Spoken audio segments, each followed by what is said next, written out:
Hi, everyone. How are you? Good. A little tired. I've been in Texas all weekend. I was at CPAC. Yeah. Had a great opportunity to attend. It was my first time ever. Could potentially be my last. It's pretty intense, for sure. Didn't know what to expect, but had a great time because it was critical to what we're doing to get the word out. And as we launched our campaign just shy of about 2 months ago, and one of our biggest hurdles is just getting the word out. It's not our message, but it's basically building momentum. And we started to get feedback from all over the country. People were DMing us, emailing us from all over, from practically every state, showing their support. And so a lot of them were going to be convening at CPAC. A lot of them were going to be there. We felt it was a great opportunity to be present, to meet with some media, to get some excitement, fire some people up about what we're doing. I'm sure you guys know California can dictate what happens with this entire nation. California is so important that all eyes are on California. Everybody's looking at California because we're the tip of the spear. What happens here, if we collapse, the country could collapse. But if we actually get our act together and we actually start to become that great state that we can be, we could actually impact the entire nation and thus the world. And so I felt it was important to be there. It was a great time, great opportunity. I actually just flew back into Orange County a few hours ago before I jumped on a plane to be here tonight, and I'll be flying back home in about an hour. They asked me if I wanted to postpone this or pass on this opportunity. I said, absolutely not. I wanted to be here today. I wanted to be with you guys just to share the message about what we're doing, about the campaign, a little bit about myself, because like I've said in my conversations with God, this is less about politics.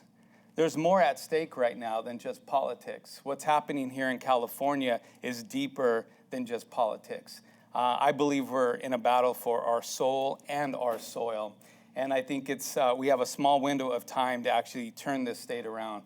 So a little bit of some background as to who I am and why I think I can even do something like that. So first and foremost, I'm not a politician and I'm not a celebrity. I am an entrepreneur. I'm also the grandson of an immigrant who fled a communist Cuba pre-Castro. So my grandfather came to the United States around 55, 56, right around that time. My grandfather believed in the American dream. He lived in a communist country where he had absolutely no rights and no liberties. He saw America as a promised land to raise a family and to pursue his dream. So he saved up enough money to just send himself. He left my grandmother, who was pregnant with my father, 3 of my aunts, and his wife. Came to the United States, landed in California, and spent the next 6 months saving enough money to send for the family, which he eventually did. Now, my grandfather refused to rely on the government. He had just come from a country where the government controlled every aspect of life. So my grandfather, understanding what the American dream was, decided that he wanted to be an entrepreneur. So again, he saved up enough money and he started a metal finishing company. If you know what that is, it's very blue-collar work. It's not sexy at all. It's, dealing with chemicals and metals, and it's actually a very toxic industry to be in, but that's all he knew. So that's what he did. He started that company about 45, 50 years ago. That company still exists today. My father runs it out of South Central LA, right next to the projects. He could have moved several times, but he believes that my grandfather landed there for a reason and for a purpose. And so that company's been there for about 45, 50 years. I started to work at that company when I was 18. I lasted about 6 months before my father fired me. And told me, no, son, there's only one of us that's going to take over the family business, and that's me. So he sent me on my way, and he said, hey, you're going to have to make it on your own. I started my family young. I was 17. My wife was 17. I was 19 when we met. We started our family when we were 21. When I was 21, we had our first child. We've been together 26 years, 24 of those years married. It's one of the greatest things on my resume, actually, because any of you guys that have been married for any significant period of time, You understand how difficult that is. We have 5 beautiful children, 4 of our own, 1 adopted, and we were foster care parents for a season of our life as well. In the early years, I was not able to pursue that entrepreneurial dream I had to start my own company because we had to put food on the table. My wife and I have very humble beginnings. In our very first apartment, our very first meal was hamburger helper without the meat. We couldn't afford we couldn't afford ground beef, to be honest with you, and so we ate that dinner on a couch that she had from when she was a child. We barely fit on it as adults. We had a cardboard box for a coffee table. We had a plastic patio set as a dining table, and somebody had gifted us our refrigerator, and the light did not work. So in the middle of the night, if you wanted to go into the refrigerator, God help you, because you could not see anything in there. But there were humble times, and we're very grateful for that beginning. We were happy. We didn't know any better, and so I continued to work odd jobs until one day I was able to build up enough courage, and finally I got tired of talking about starting a company, and I actually did it. So 20 years ago, I started a company in a small little 200 square foot office in Downey, California. That office was so small, it could only fit 4 things: 2 desks and 2 people, plus a phone and a phone book. Back then, we didn't have Google, so you guys are probably too young to know this, but there was a thing called a phone book, a yellow page. Actually, they were called the yellow pages.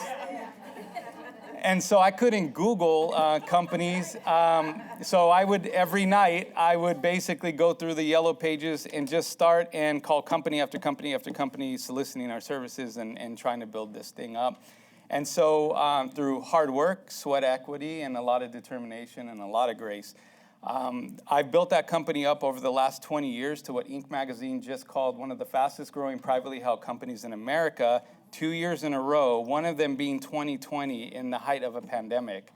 So I'm yes? What is your company? You never told us. Sure, Traffic. It's a marketing company, advertising. So, in the traditional definition would be, doing radio, TV, print, direct mail, etc. Now, in those days, that's not the work we were doing. In those days, we would take anything we'd get. Matter of fact, making some of these flyers would have been, a godsend for us as we were struggling to find our way. Now, today, I get to work with Fortune 500 companies, some of the smartest, brightest people in America and abroad. We have a global footprint, and we also get to work with a lot of inventors, startups, shoestring budgets, incubators, companies that are bringing the next technology, education, healthcare, AI to market, and we get to work with a lot of those individuals as well. And so oftentimes I get asked, why are you doing this? What do you have to gain in this? And the answer is absolutely nothing. I have absolutely nothing to gain by running for office. In fact, the plan was to leave California, because as a business owner in California, as a father with children in the public school system, as somebody who has clients in the healthcare industry, hospitals and physicians, hearing what they're saying, what they're talking about, thinking about living in a world where we have, forced compliance of experimental drugs, digital vaccine passports, I lost hope. And I started to see California as not the place I wanted to stay in business or raise my family. So I was mentally gone, emotionally ready to leave California. I was looking at Florida, Texas, as many other people do, and I had convinced myself that was the only answer. My wife had been praying for the exact opposite of that. Our entire ecosystem is here in California, our families, our friends, my business, our employees, our history, our traditions are here. And, after a lot of prayer, we finally decided that we were going to actually stick it out a little longer and try and find a candidate to get behind. So we started to look at all the candidates that were running. And we had a checklist of things that we wanted to see. Somebody that best reflected California, somebody who would represent small business, somebody who had actually built a business, somebody that understood the values of family, someone who would protect our children, somebody who would protect our religious freedoms, And when we built that checklist out and we started to compare and kind of go through the list of candidates, there were no candidates that checked all the boxes for us. And so we started to look at that list of who we thought would be best suited to at least attempt to achieve this task. We realized, like I tell my children a lot of times, if you cannot find the solution, be the solution. So we decided that, you know what, based on my heritage, based on what I've built, based on my family, my morals, based on my family first approach to everything I've done, based on my faith, we decided that I looked like the candidate that I would want to see preserve the American dream that my grandfather came to America to pursue. And so thank you. And so we decided to run about 2 months ago. Oftentimes people ask, well, where were you? Why 2 months ago? Well, you know what? We don't always predict when we're called to do something. Oftentimes, we get provoked into action and we have to step up. And sometimes it's not convenient, and sometimes the timing is not our own. So 2 months ago is when we decided we needed to do something about this. So 2 months ago is when we took action. 2 months ago is when we started to build a coalition of people who believe in what we believe, that our American freedoms are under attack here in California, probably unlike any other state in the nation. We believe our religious freedoms are under attack. We believe our children are under attack. They're being taught radical ideologies like critical race theory, sexuality, masturbation in third grade. That's happening in our school systems right now. We saw a governor that was able to shut down our churches and tell us that we could not worship. And then when he finally started to reopen our churches, told us that you could not sing, you could not praise. Talk about overstepping. We see our First Amendment being violated, our Second Amendment being violated. Our small businesses are being choked out. Our farmers are being choked out. It's starting to look a lot like the country that my grandfather fled. And if you know about what's happening right now in Cuba, I mean, talk about timing. Every American citizen right now has an opportunity to turn on the TV or grab your phone and to see what the result could be if we do not stand up now and take back our country. These people need to understand what's happening in Cuba did not happen overnight. It didn't happen overnight. It was one freedom stripped at a time. They took one thing, and then the Cuban people became comfortable and complacent. Then they took something else, and then they took a third. Before you know it, you're a Cuban citizen. You wake up one day and you have no freedoms at all. No freedom of religion, no freedom of speech, no freedom of the press, no freedoms at all, and no capitalism. And so, I want to show you pictures. It's going to be very difficult to see at that distance, but I'll tell you what it is. This is a picture of hundreds of Cubans marching in Havana right now. This picture was taken yesterday. And I want you to take special note of something. Those Cubans are marching the street, not with the Russian flag, not with the Chinese flag, not with any other flag in the world. The Cubans are marching right now for freedom with an American flag.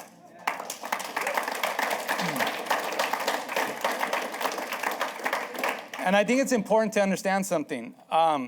When you're a Cuban citizen, from the moment that you enter the school system, you are indoctrinated with hate for America. Not a history lesson, but hate for America.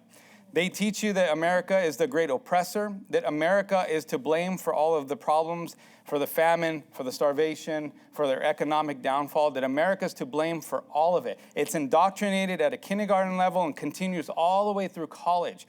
When I visited Cuba for the first time a few years back, I met a couple, and they were, at first I thought they were shy. They were very reluctant to carry a conversation with me. I come to find out that it was because their belief was that we were evil and that having a conversation with us was unsafe. And so we actually engaged them. We had a conversation, ended up breaking bread with them, and were able to penetrate that misconception. But it's pervasive, that idea. So to see Cubans marching through the street right now, and by the way, Cuban people don't have Second Amendment rights, so they're not marching with guns. They're not marching with weapons. Someone actually said that they're actually fighting the Cuban government right now with forks and spoons because they have no Second Amendment right. But the army is heavily armed. So you have people marching right now in Cuba carrying the American flag. Why? Because no matter what false doctrine they've been taught, no matter what lies they've been told, there's one singular truth. That American flag represents freedom everywhere on this planet. And we take that for granted. While we sit here and some people choose to burn that flag, turn their back on that flag, there are people right now in Cuba willing to die for what that flag represents. And I challenge anyone who decides to disrespect our flag. There's a Cuban in Cuba right now that would trade places with you in a heartbeat. So the question is, would you trade places with them? Yeah, it's crazy. So how do we fix this, right?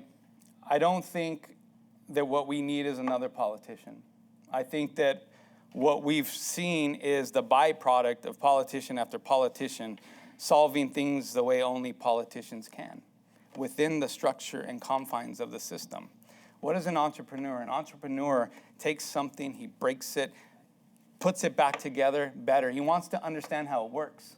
He wants to challenge it, poke, prod, and push on it. An entrepreneur is not happy with the status quo, doesn't like rules, actually is constantly trying to figure out how to achieve success outside of the traditional means. We're living in untraditional times, and we need untraditional methods to resolve them. We need somebody who can bring the best, the brightest minds together. This problem's not going to be solved by one person. This is not a problem that any one person in office is going to solve. This is going to take a coalition of people. It's going to take all of you, but it's also going to take the right minds at the table. I happen to work with people in healthcare, energy, education, technology, all the industries that we need as California to solve these problems. The water problem, the homeless problem, our taxes, those are all problems that can be fixed. An entrepreneur knows how to get the right people to the table to fix those problems. Those problems will be fixed. We have a bigger problem because all of those problems, homelessness, our jail system, our foster care system, drug abuse, all of it. If you look at all of those are symptoms. Those are all symptoms. And we need to treat the symptoms, but those are all symptoms of a bigger disease. And the bigger disease is that we have a broken home, is that we're fostering broken homes. Our government incentivizes broken homes. If you're a minority, we'll actually incentivize you for the father not to live in your house. We're incentivizing the wrong things. We've lost our way. We need to get back to family first policies. We need to get back to understanding that while we need to fix the problems that exist that we can see and that we experience, those are just symptoms of a bigger problem. And until we focus on the family, until we focus on reuniting our communities, finding common ground, middle ground, this state will never fix itself, and the country will never be fixed. And pretty soon, 60 years from now, it could be us marching on our streets, carrying someone else's flag, protesting and hoping for the freedoms that we willingly gave up. So now's the time. I think I'm the candidate, and I'm happy to answer any questions that you might have.